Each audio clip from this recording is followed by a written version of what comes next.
os evangelhos após a ressurreição que falam, os evangelhos que falam após o relato após a ressurreição do Senhor Jesus, alguns ficam em dúvida: será que o Senhor Jesus subiu 2 vezes ao céu? As Escrituras nos fornecem tanta evidência quanto o significado de uma ascensão singular e visível do Senhor Jesus. Quando o Senhor Jesus apareceu a Maria, como descrito em João capítulo 20, versículo 17, ele disse: ainda não subi para meu Pai. Isso confirma que ele não ascendeu entre sua morte e ressurreição, ou seja, ele não subiu para o céu entre a sua morte e a ressurreição. Em seu corpo glorificado, ele ainda não havia subido com o seu corpo ressuscitado, cheio de glória. Em Atos capítulo 1, versículo 2, lemos a expressão até o dia em que ele foi recebido em cima. Um evento particular e singular, descrito como sendo, e tendo acontecido 40 dias após a sua ressurreição. Além disso, aprendemos que ele foi visto por eles, pelos discípulos, vários discípulos, Atos capítulo 1, versículo 3, durante aqueles 40 dias. Mas então, no momento de sua ascensão, lemos que ele foi recebido em cima, fora da vista deles. Ele foi visto então, depois de um determinado ponto no tempo, e enfim, quando ele estava olhando para cima, ele subindo, então uma nuvem o recebeu, ocultando aos olhos dos seus. Atos capítulo 1, versículo 9. Daquele ponto em diante, eles não o viram mais, porque ele havia ido para o Pai, como ele havia prometido em João capítulo 16, versículo 10, partindo de uma maneira muito visível, com um destino claro, diferente dos tempos durante os 40 dias em que o Senhor Jesus mostrou que era ele mesmo, como João capítulo 21, versículo 1, versículo 14, e então desapareceria de suas vistas, como temos em Lucas capítulo 24, versículo 31. Esta breve descrição evidencia que a ascensão foi um evento único e singular do Senhor Jesus. Para abordar a questão do aparente imediatismo de sua ascensão em João capítulo 20, versículo 17, leia este versículo.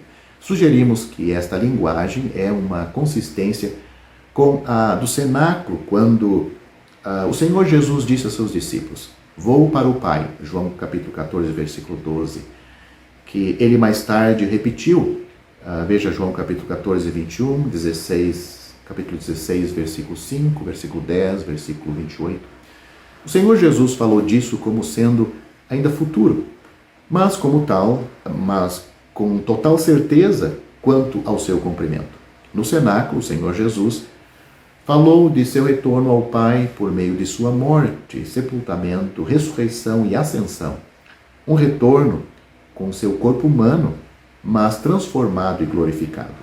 Enquanto estava no jardim com Maria, após a ressurreição, ele afirmou o mesmo, mas apenas a ascensão aguardava o cumprimento. Esse evento seria cumprido, iria acontecer 40 dias depois. A ascensão singular e visível tem um significado precioso para todos os que pertencem a ele, pois há uma certeza de sua exaltação atual. Suborno e engano foram empregados para mascarar a ressurreição de Cristo, mas seus discípulos já haviam sido testemunhas de sua ressurreição e sabiam que ele estava vivo novamente. Veja Mateus capítulo 28, versículos 11 a 15. Houve também testemunhas de sua ascensão, para que todos os que lhe pertencem tenham a firme compreensão de que ele deixou a cena de sua humilhação aqui nesta terra e entrou em sua exaltação no céu. O breve relato de Marcos sobre sua ascensão nos diz que ele estava sentado à direita de Deus. Marcos capítulo 16, versículo 19, ou seja, Marcos, o escritor de Marcos, pelo Espírito Santo apresenta o Senhor Jesus com seu corpo glorificado lá à destra de Deus. Lendo as epístolas, vamos aprender que o Senhor Jesus, em sua ascensão e exaltação, ele funciona como cabeça da igreja. Você pode ler isto de uma maneira clara em Efésios capítulo 4, do versículo 8 ao 16. Que o Senhor Jesus lá do céu, ele governa o comportamento na igreja. 1 Timóteo capítulo 3, versículos 15 e 16. Ele também serve como grande sumo sacerdote ao seu povo. Hebreus capítulo 4, versículo 14. Ele age também como advogado nas falhas do seu povo. 1 João capítulo 3, versículo 2. E tem autoridade sobre todos.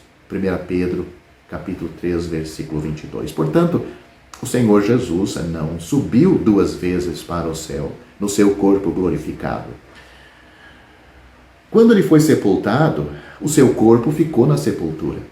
É dito que a sua alma e o seu espírito foi para o paraíso.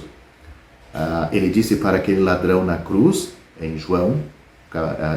Lucas capítulo 23, ele disse: hoje tu estarás comigo no paraíso. As testemunhas de Jeová e os adventistas tentam distorcer este hoje tu estarás comigo no paraíso, tentando fazer uma tradução que isto seria no futuro, que o Senhor Jesus e o ladrão e todas as pessoas que morrem ficam na sepultura, o seu corpo fica dormindo e a sua alma e o seu espírito, enfim, estão todos adormecidos, mas não é assim. O apóstolo Pedro, quando ele fala em 2 Atos capítulo 2, melhor dizendo, ele diz que a alma do Senhor Jesus e o seu espírito estava no Hades, ou seja, o lugar onde está a alma e o espírito dos mortos. O Hades era um lugar, se podemos dizer, o Hades não define o lugar. Para nós entender, temos que ler o texto e o contexto aonde essa palavra aparece. Isso é muito claro na história de Lucas, capítulo 16, onde o homem Lázaro, a história do homem Lázaro que morreu, ele foi para o Hades, mas a parte do Hades que ele foi é o paraíso, o lugar de bênção, de felicidade. Ele estava no seio de Abraão. Já o rico, quando morreu, ele abriu seus olhos no Hades, mas na parte do sofrimento. Ele estava no que chamamos que é um lugar de inferno, um lugar de sofrimento. Pois bem, o Senhor Jesus, entre a sua morte e ressurreição, ele estava no paraíso, aquela parte de bênção, junto com o ladrão. Ele prometeu para o ladrão: hoje tu estarás comigo no paraíso. Quando o Senhor Jesus ressuscitou, então a sua alma e o seu corpo vieram do Hades, juntaram-se ao seu corpo e ele ressuscitou. Diferente das outras ressurreições. Por exemplo, aquele outro Lázaro, irmão de Marta, Marta, ele ressuscitou, mas morreu de novo. Ele não ressuscitou num corpo glorificado, num corpo transformado. Já o Senhor Jesus, ele ressuscitou num corpo glorificado. É por isso que ele podia passar agora pelas paredes. Os discípulos estavam reunidos, com as portas fechadas, em João capítulo 20. Mas ele se apresentou no meio deles. Ele podia andar de uma maneira bem mais rápida do que caminhar, do que um humano caminha normalmente. Ele podia estar com aqueles discípulos, 2 discípulos lá no caminho de Emaús. Chegou em casa, como também ele podia desaparecer repentinamente, sair daquele local. Portanto, espero que este vídeo tenha esclarecido um pouco, e se ficou alguma dúvida, pode escrever aí nos comentários, que vou procurar responder. Ao findar o labor desta vida, quando a morte ao teu lado chegar, que destino há de ter a tua alma?